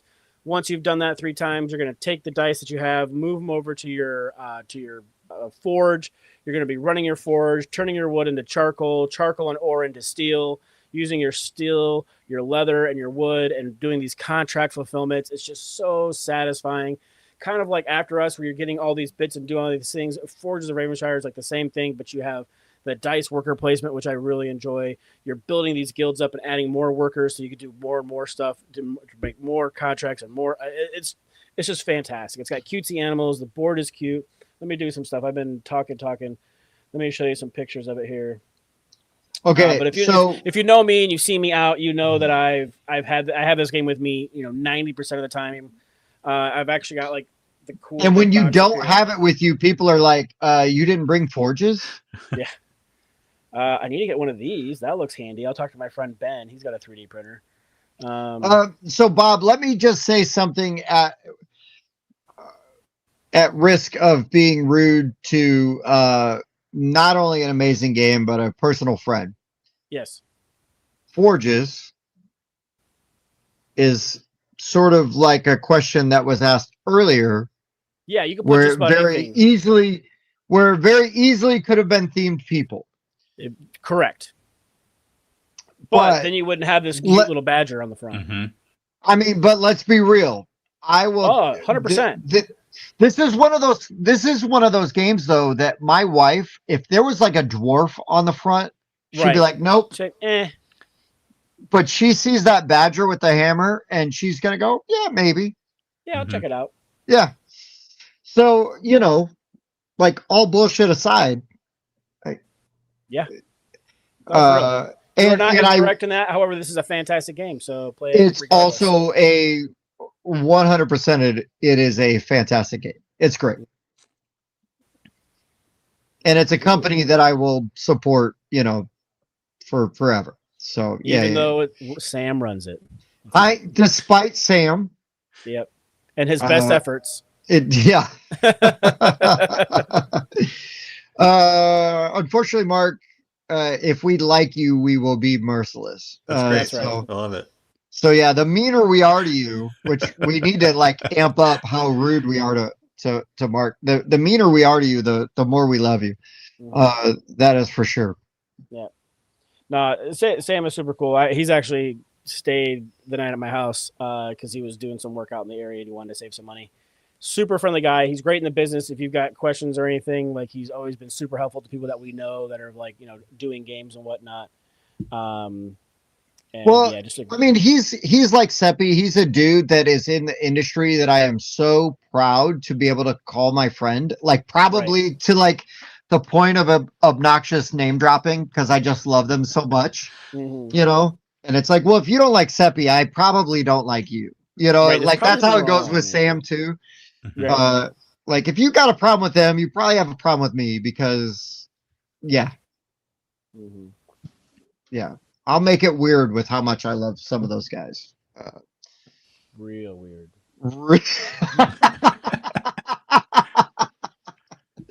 I love the componentry in this. Dude, dual layer boards. Good. Yeah. Yep, and they have actually a wooden bit upgrade for these guys here, which is really nice. And then the metal coins are really good. Even so, buying the extra metal coins is nice. The dice suck. They have upgraded dice that are terrible, so I'm just going to quit. They're sorry. Oh boy! During their Kickstarter, huh? No, go on. Yeah, no. During their Kickstarter, they offered like an upgraded die set. And despite Sam's best efforts, they lost contact with the person they had gotten to do it. And so, they found somebody else to make even nicer dice and give them to people for the same price. So I haven't upcharged at all. And like some rando was just like, "Oh, well, I was only backing this game for the dice. I want my whole pledge back." And it's just come on, dude. Yeah, come on. So and honestly, like Bob said, the dice that he was replacing it with were, 10 times better. Yeah, they're like nicer, like precious, like precious stone type dice and whatnot. They're really nice dice. Super nice. Yeah. And Bob and I are we are very guilty of loving to bling out our games. Like when we put a game on the table, come on, Bob, we take a little pride in how nice that game looks. Definitely. I wish I took that much pride in my wardrobe because you know what I mean? Same. Like I'm way more interested in putting a badass looking game or out like my on the car. table.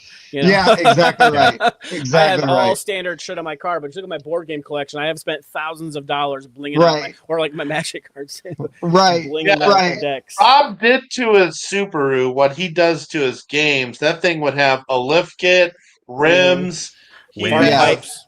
Yeah. yeah. Bob would have the nicest I've been doing car those for a rally races lesbian with you've it. ever seen.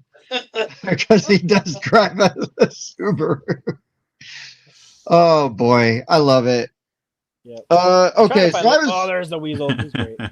I was really torn for my number one because there's a lot of great options. And while I am a backer of Barkane, I haven't played it, so I couldn't pander That's right. and put it as my number one.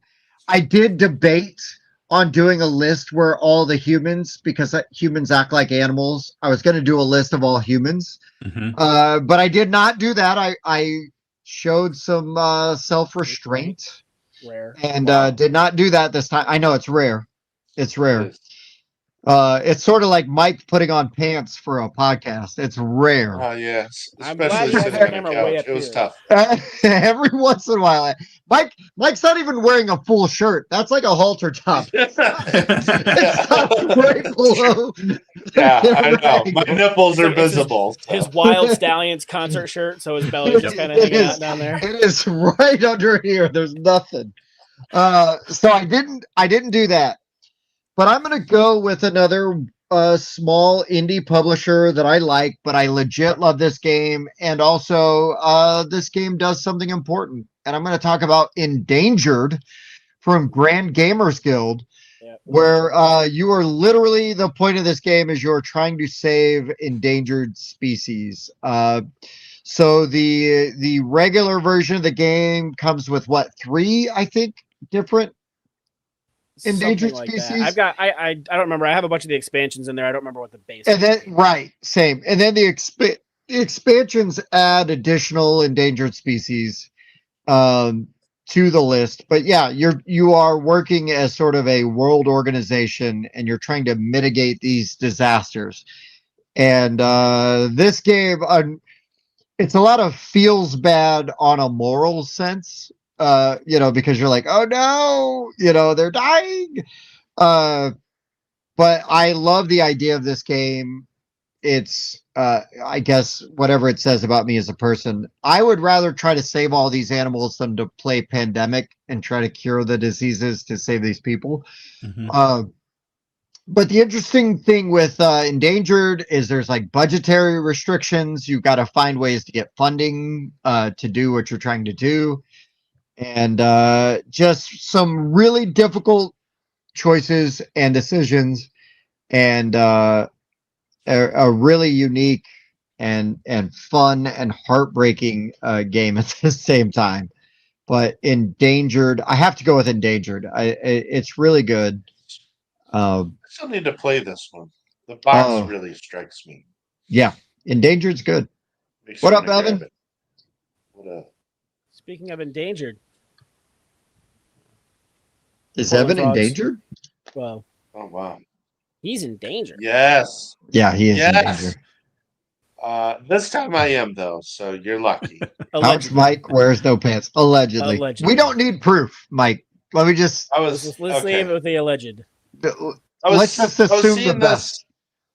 I was seeing the suggestion for a BGR calendar, and I'm like, are we talking like a swimsuit calendar? Or of course we are. Borat style. High five.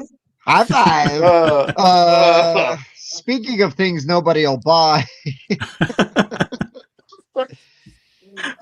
Good God. All right, let's go back to the stuff people actually want, and let's get into Mark's number one. Okay. Just like my number 3, I've got a 2-for-1 deal on this one. Let's go. Because my number 1 is Mouse Cheese Cat Cucumber. Yes. And the RPG that goes along with it. Yes. Yeah. So I didn't have to pander. He did it. I did it. You did it. I could have pandered more. We have 5 small box games that are all about animals. I could hold on, Hedgehog Hop in a box. Yeah. Let's go. I ain't mad at you for it. I love it. So in Mouse, Cheese, Cat, Cucumber, you play those 4 characters. Tim, what does the mouse want to get in this asymmetrical game? Ooh, cheese. That's right, Bob. What does the cat want to get? Cucumbers? No, cats hate cucumbers, Bob. You I know idiot. they do.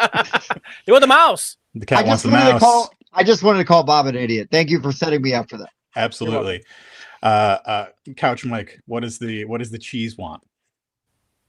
Ooh. The cheese wants to not be eaten? Yeah, they want to be left alone. They're Swiss. They're neutral. Yeah, it And stands the alone. cucumber wants everybody trapped in the maze at the end of the game. So you're laying down these tiles. Everybody knows that about cucumbers. Of course, Everybody he's knows evil. He's diabolical. He's got that twisty mustache. Why don't you? Why do you guys think I don't eat Pointy hat. vegetables? It's the Kaiser of cucumbers. Yes, that is Kaiser Cucumber. Do you know what that pointy hat is called? I should know that. You did. You just said it. Pointy hat. Pointy hat or Picklehopper. Oh. Oh. So as you go along, you're laying your tiles in the maze. You're looking at the gears because the tiles twist and shift as you place them down. And the animals, since they have legs, they move through the maze. And each of them wins in a different way. To go along with it, we've got the Mechanical Corners RPG, which is the RPG that takes place in the universe where you can be you can be animals, you can be food, you can be robot minions that are part animals, part food. And this is a game that I do not get tired of playing. It's a heist. I probably GM 1 to 2 games every month.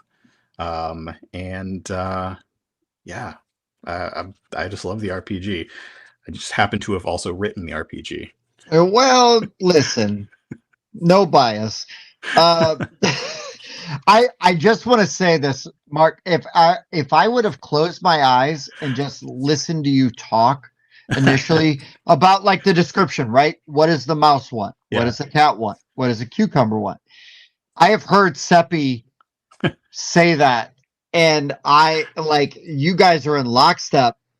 You're consistent, and you do a great job of pitching it. I love it because this is whatever it is, whatever it says about me is fine. Is that like I have the same sense of humor as the Fight in the Box game line. You know what I mean? Like end of the line processing. That's great and concerning. Yeah, no, it's problematic, but I unabashedly, will wear that badge of honor. You should check out their new game, the 12 Steps Towards a Normal Life, Tim. No, that's not one of them. I guarantee you that's not one of them. That might be normals that in quotations. That might be that Ice Giant game up north that they're trying to pitch on you. But no, sir. Not today, Satan. I love it. No, that's a great pick. I love it. I love it. It is not the easiest of our games, but it is one that I can talk people into getting to the table by asking them those 4 questions of what everyone wants. Yeah. Now, this is why, and I don't know, I'm going to give Seppi some credit. Maybe I'm wrong. Please correct me if I'm wrong. But that is one of the things, because I know Seppi is kind of famous for being a really good game demoer. Yeah. You know what I mean? Like, yeah. And he always has these amazing sort of opening lines. You know what I mean? To like loop to hook you in. Yep. So, rightly or wrongly, that seems like such a Seppi introduction to a game. So if you came up with that, I'm really sorry because I've always given Seppi mentally credit for that. Let me tell you the part of that I came up with. Okay. The Swiss joke. Oh, dude, that's brilliant. Own that. Own that. That's brilliant. Yeah. The neutrality was me. The rest of it is all Seppi. You can take the whole thing. Dude, no, it's great. It's great. And that again is just one of the great things about Fight in the Box. And Mike pointed it out is all those jokes, all the humor in there, is so good. And that's what I love about the RPG. Last week I ran it on Epic Realms, their live stream, and we did a game all about wizard dogs, obviously because we're in the middle of the Barkane campaign, and there was so much like, who's a good boy? Who's a good boy? This was all dog jokes the whole time, playing fetch with the NPCs. Nice. It was so dumb and so fun, and yeah, it's all jokes, even when it's not. That's well, and like any RPG, right? Like RPGs, even more than board games, are so group dependent. You know, board games definitely are group dependent because all it takes is one fun sucker and they can ruin. Whoa. Speaking of OnlyFans. Experience. Oh. Come on, we know the fun suckers, right? Oh, hey, and, I know what you're talking about. And my goal in life is to never be that person. Never be a fun sucker. Yeah, right. Exactly right. Yeah. Exactly right.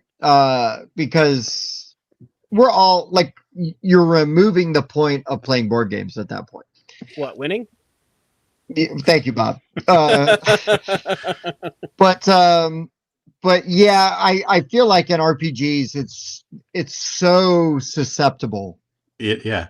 You know, to that. And if you don't have a GM that can rein that in, you know, and work around that, you know, it's unfortunate for them because it puts them in an unfair position. But yeah. Having a good group, even for a bad game, it's like, who cares? We're all having a great absolutely. time. You can play a bad game with a bunch of people who are just ready to have fun. Yeah, we've done that. Yeah, I like it. We have done that. But no, super cool. Love it. All right. I suppose I should talk about my last game here. No pressure, Mike. We're good. Yeah. All right. We got another deck builder here, another small box game, and by another indie publisher, and I'm talking about Fliptoons. Ooh. So Fliptoons is the newest game that came out from Thunderworks Games. This is a deck building game. You start with 6 very basic cards. You lay them out in a 3x2 grid, and these cards are going to score you fame points based off of adjacency to other cards. And there is only one resource in this deck builder. It is fame. And after you lay all of your cards out, you're going to see how much fame you have. And then you're going to be able to buy cards out of the market to make your deck stronger. You can also use fame to pull cards out of your deck, and you really only get to do 2 things every turn. You can either buy a card, sell a card, or call 2 cards, or buy 2 cards. But it ramps up super fast, and every card in the game is an animal. You are buying sheep and bear and deer and ostriches and monkeys and camels, and they all have really interesting abilities, and they synergize with each other, but they don't always proc because where the cards are sitting in that 3x2 grid for a lot of these cards determines how much fame they're actually going to give you. It is such a simple game, but like it's really fulfilling to play. I love how quickly your deck ramps up. You start off scoring like 4, 5, 6 fame in a hand, and the game basically comes to an end when someone scores 30, and you're like, man, that's going to take a minute. No, it takes like 15, 20 minutes, and then you're just rocking out. You're rocking out like 30 fame within like 6 or 7 hands. But I've just really been enjoying this game, and I have been playing this a lot on Board Game Arena. Okay, can I be a Debbie Downer real quick? Yeah, you've said it a couple times. Go ahead. really, really, really, and sooner than later need an expansion for this game. Because I played this a couple of times There is at one. PoppyCon. No, more than just one card. And it, I don't want to say felt samey, but like when you play it back to back to back, maybe like 3-4 times in a row. Yeah, I'm good at like 2 plays. I'm starting to need more variety. More. Yeah. It's an amazing game. Like, I'm having a great time, like still playing it, but I'm definitely, starting to need just something more. The heck is that? Yeah, I think it's a really good system, but yeah, they could add more cards with more abilities, and it would give this one a lot more life for sure. I mean, it doesn't change my enjoyment or my desire to own this game, have this game. Marvel version? So No, I want their version. I want the Thunderworks version. I think they did a fantastic job with it. I don't think you're wrong, Tim. Yeah, I agree with that take. They could definitely add some stuff. I just hope they do, because I think it's like you said, a fantastic system and a really neat take on how to do, that style of game. Yeah. So, I mean, we're just spoiled at this point, because where we are in the hobby is all. So. Yeah, you play a good game and then you wonder, well, what if they did this? And then what if they did that? And like every game, tends to have an expansion within 6 months. So yes, sir. I get what you're saying. Yes, sir. Nope. I am totally coming from a place of privilege when I say that, because even when we got into the hobby, games were not then what they are now. It's evolved. Should we run them back real quick? Run them back, talk about some honorable mentions. We should run them back. Yes, Mike. I have a ton of honorable mentions that I'd like to hit. So. All right. So real quick, my number 5 started with After Us. Number 4 was Garden Geckos. Number 3, the best span is Finspan. Number 2, Ahoy, Kitten. And number 1, The Forges of Ravenshire. Sweet. My number 5 was Leaping Lemmings. Underrated, really fun game. Number 4, Squeaky Kingdoms. Stay tuned because we'll have a video for this soon, but awesome game. Love it. Number 3, from Dead Alive Games, Cyber Pet Quest.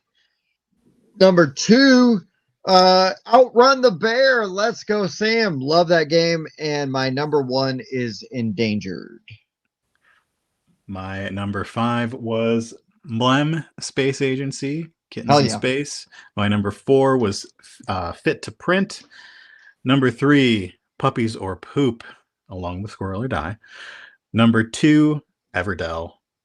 And number 1, my favorite game that I've worked on, Mouse, Cheese, Cat, Cucumber, and the Mechanical Corners RPG. Love it. That's you, Mike. It's your cue. Oh, geez. What the heck did... I don't remember what I put in for Mlem. He doesn't know what to do. I deleted the wrong thing. What the hell did I have at number 5? I don't remember. Me either. What did you have? Mlem, and I deleted the wrong thing when I was trying to update my list for my honorable mentions. At number 5, I had a game with animals in it. Number 4, Trash Dash.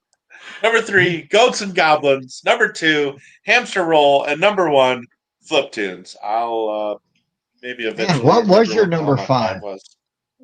Is anybody watching remember what Mike's number 5 was? Is that how bad Mike's number 5 was? His list was so terrible we can't even remember. Yeah, that's exactly what it is. I can't go back and rewind while we're live, so oh well. I mean, if we had to guess Mark's list, we just would have all named Fight in a Box Pocket games. Cats. Pocket Cats. Pocket Cats. I never even put it on my list. I came up with that one on the fly. Okay. You're welcome. There you go. I'm just I didn't scroll too far back in my history for you guys to see anything in my preview down there. There you go. You can hide that little sidebar too. We'll talk about that later. Oh. What games barely missed the list?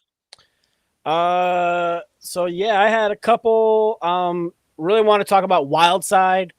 Speaking of small indie publishers, and friend of the show, Wes Todd, made a game called Wildside, card shedding game. All the different suits have animals on them, but that is a fun, quick little game. I really enjoy The Spill, which is a cooperative game. Yeah, where you're The trying to clean up all Spill, the honorable dice. mention. Yep. Yes. And then a game I don't own, and I literally just thought about it and added it to my honorable mentions. Nobody had mentioned it. Tim has it. I want to play again. Fast Sloth. Dude, I wrote that down. I was going to I wanted to talk about like Outrun the Bear, and I wanted to do Endangered. Yeah. So it kind of Fast Sloths got bumped for that reason. That game's hilarious. Okay, so my honorable mentions. I had Root. I mean, Root is animals, but it could be anything. Could be. Which is why Root wasn't actually on the list. Panda Royale. But that's just a title. But it's just on the title, and it's only on the box. So it was eliminated for those reasons. But should mention, because I love the game. If Tin Robot didn't get mentioned, I had Garden Geckos, but I also had Catnip Auction House. Friend of the show, Reed. Nice, yep. Love it. And then Canvas Critters. Yep. But again, could be themed to anything. I had The Spill. I had Fast Sloths. And then the last one that did not get mentioned, Rescue Polar Bears. So I went with Endangered over Rescue Polar Bears, but Rescue Polar Bears, there's literally polar bears sitting on icebergs, and you are trying to rescue them as the icebergs are melting. It's so depressing, but the polar bears are so cute. Oh, it's yet another game that makes me so sad, like Endangered, but it brings attention to an amazing cause. So. All right, so I had 3 that didn't quite make the cut. The first was Mountain Goats. Oh, Mountain Goats! Great game. Mountain Goats down. Great pick. And the 2 are actually games that I only just played for the first time last week. At a local meetup. The first one could be themed to anything, but it's called Penguin Party. I don't know Penguin Party. Yeah, so you are basically building a pyramid of penguins in 5 or 6 different colors, and you play a card, and the cards on top of the pyramid can only match the colors that are below them. So you're trying to shed your cards in a way that will not get you negative points and get them all out on the table. Again, it could be literally anything, but it is penguins. And the other one is In the Footsteps of Darwin, which I had not heard of before last week, but it is basically you are this boat going around this square, this grid of tiles, and you're choosing tiles for your own tableau based on what ways you can score points. I'm really bad at games based on Darwin. Is that boat called the Beagle by chance? Yes. Tim won't like it. Not because I don't like beagles. No. He has a hard time keeping up with them. That's right. That game's bullshit. 3 hours later. Now this Darwin game plays in about 20 minutes or less. Oh, so sounds like a good one. He's back. You could try to give it a back in, baby. Because if I blow it in the first 20 minutes, well, the game's already over. It's done. It's over. Unlike Darwin's Journey. Yep. Mike. Any honorables? I can't remember who else it was. You're the second person that's recommended that game here recently. Within the Really? last few weeks, somebody mentioned that one. I need to look into that one more. Yeah, I just played it for the first time, and I thought it was fun. It was something that I could easily get to my table of people who don't like complicated games. That is an underrated trait in games, is the ability to land that bad boy on the table. Yeah. Yep. It kind of drives my purchases anymore. Okay. Let's see. My honorable mentions. Hot Streak was one of them because It's got a bear it's mascot. a race. Yeah, it's got a bear mascot and a fish mascot, and I just love the game. But I've been talking about it like every chance I get, and the guys. Well, you can tell by Tim's response, he's tired of me talking about Hot Streak. I'm not. I love Hot Streak. Bob thinks Hot Streak's overrated. Can I tell you about one of the best demos that I've ever experienced? Please do. There's a game shop here in Pittsburgh, in Squirrel Hill, and Games Unlimited. Their TikTok's great, by the way, if you want to follow a game shop. But Kylie, who runs the store, sat Seppi and I down last October to play this game with a couple other people who worked there, and the way that they like worked the crowd for this game, and they each had a role, and they all played them so well that it was probably one of the best game experiences of 2025, maybe even a few other years. And then Kylie comes out in a hot dog costume and starts running around the store. That's awesome. Yes. Yeah.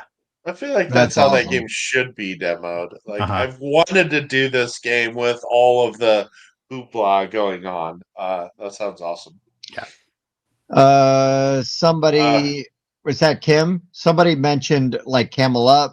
I mean, yes, that is an oversight. Camel Up is a great animal themed game. Some other ones I got since I mentioned one. Chicken. Nice rolling, and trying to get those eggs so you can get more. Trying to score the most points. That's Put a good your luck one. too much, and you bust, and you score no points. River Valley Glassworks. Great little set collecting game from All Play. Really like how you put a tile out onto the board, and then you're able to collect boards from the two adjacent places that you placed it. The animals can be anything, though. It's not that thematic. I was just going to say, let's be real, Mike. It can be anything. But there's no, it's just a resource conversion game. But the Andrew Bosley art of those animals really shines for sure. Jaipur has camel cards in it. Classic 2-player game, set collecting. You're trying to basically draft like groups of cards and sell them as a group, and the amount of gold that you get for a group of cards diminishes. So you're kind of racing to be the first person to sell certain colors of cards. Classic 2-player drafting game. Panda Spin, since we're talking about not very thematic panda games, the Carl Chuduk kind of card shedding game with a unique, if your card doesn't win the trick, you spin it to its more powerful side and get to use that. Great art, great production. Yeah, indeed. The foil and actual wood to mark how many points you've scored. A couple others that are kind of tongue-in-cheek here. Loot, because there are sheep tiles that you pick up, but you're basically playing as like Vikings, and you're putting a Viking out onto the board and trying to collect resources on your player board to surround these tiles with the right resources to score in-game points. And Clans of Caledonia, because there are sheep and cows in that game that you put out and slaughter to fulfill your contracts. I thought this was going to be on your list just because I know your love of this game. I thought it was going to be on your list. I could have also mentioned Castles of Burgundy. Same thing. There are farm tiles. There's sheep and there's cows, and it's just another way to score points. They could be anything. It's funny you kept saying sheep, because that was going to be my pitch if I had done all human games, is that humans are basically sheep. but I was trying to. Now, no offense, Mark. If Seppi was on the show, that might have been what I had done because I know Seppi like that. But yeah. Anyways, I behaved. Mostly. But no, this was really fun and like a great list that I don't think we've really touched on, right? Like, I don't think so. Mike, how many roughly? How many Whiskey Wednesdays have we done? We're at like 160 plus, 170 now. So we've never done an animals list. We've never done an animals list, and we've repeated other lists. So yeah, nice. It was a good one. Good pick. It was a good one. Good pick. Other than that, though, Mark, you were a terrible guest, and I only say that because we love you and we were really happy to have you here. And if we didn't pick on you, then you should think something's wrong. So we'll make sure to tell Seppi how superior of a guest you were to him, since he was too good to show up. Well, now you have to have me back, and then Seppi and I can have a tally who's been on the show more, like we do with other shows. We do that, by the way. Mark, so. I like this a lot. I'm behind this 100%. I support this. Yeah, we're just gonna have to come up with another really fun list and a way to antagonize our mutual friend Seppi. Oh wait, one last shout out for a game that I have but have not played, but it sounds cool, and that's Dogs with Jobs. Oh, so I'll throw that out there. And now we'll go back to tormenting. Mark, really appreciate you making the time, being flexible with your schedule. I know there was some like messaging back and forth trying to make this happen. So really glad you were able to do that and make time for us, because anytime we can support Fight in the Box in any way, shape, or form, we want to do it. We want to be there because you guys stand for everything that's good in the hobby. Well, thank you. Thanks for having me. Absolutely. And thanks for coming on without Seppi. Because we love Seppi, but we have a different relationship with Seppi than we have with you. So it's really nice. It's really nice to have the opportunity to sort of build that relationship with you and get to do this here. So, and now we can tell Seppi we like you better. I'm sure he'll be fine with, because he like me is not competitive at all, so it'll be fine. Carlos now making some great suggestions for future topics. I will add them to the list. Oh, horror games. Horror games is something we've definitely tried to visit several times during Halloween. But sports games we definitely have never done. Oh, horror themed games. I'm doing an all human list. I mean, that's just what it is. What it is. Oh, horror. Oh, yeah. Oh. Sorry. My bad. Yeah. My bad. But no, Mark, in all seriousness, though, thanks for coming on and doing this with us. Absolutely. It's not everybody's forte, so we do appreciate it. Especially with first time guests. I love doing stuff like this. So thanks again for having me. It's a lot of fun. And now Bob and I got to find a way to weasel into one of those role-playing game sessions. And make sure you go check out the Barkane RPG so that you have something more fun to do when you're walking your dog. Yeah. Oh, dude. 100%. And while you're there, look at everything else Fight in the Box has to offer, because there's so much. Yeah. You get your foot in the door with Barkane. For us. Yeah. So what was that? Go on. No, go on. Keep going. One thing about Kickstarters for us, if you are not in the US, this is the best way to get all of our other stuff, because we don't normally ship outside the US. And we've got all the small box games, including Mouse, Cheese, Cat, Cucumber, and Puppies or Poop up on there. Because Fight in the Box is famously nationalist, and they only like to do inside the U.S. So this is your one time. They ship to America first. That's right, America first. Yeah. Priorities. Made in China, so that we can only ship it in the U.S. That's right. That makes sense. That's right. Makes perfect sense. All right. Anyways, thanks everybody for being here tonight. We really appreciate you guys. Thank you again, Mark. Now that you're in. That's the great. deal. Love it. And thanks for putting up with us. Mike, I would like to say that it was good to see Couch Mike, but it remains to be, I don't know. I got to think about it. Wow. Okay. Well, I work a more remote position now, so you may see more of Couch Mike, Hotel Mike moving. Are you at Airbnb or are you at a hotel? I'm at my uncle's house. So. Oh, okay. Yeah. So that means he probably is wearing stuff, from here down. That's my apprehension. Is because he's not that uncle, guys. Yeah. Because if the show goes long enough, Mike's gonna get up to use the restroom. That could still be a crop top. That's when we find out. That's when it's not the creepy uncle.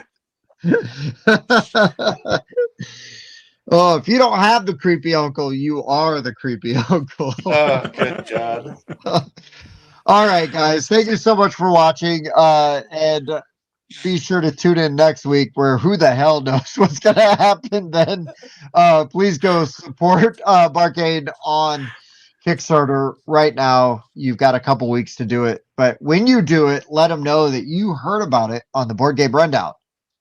Speaking of that, for the Board Game Rundown, I've been Tim. Bob. Couch Mike. Mark. Yes! We will see you guys next time. Thank you. Bye. Do you like to party? I do like to party. I also like to party. I like to party. A 7.3. This is a great party. Repeating. We should party more often. I do like to party. Okay. I also like to party. I also like to party. I like to party. I like to party. We should party more often. Okay. This is a great party. Okay.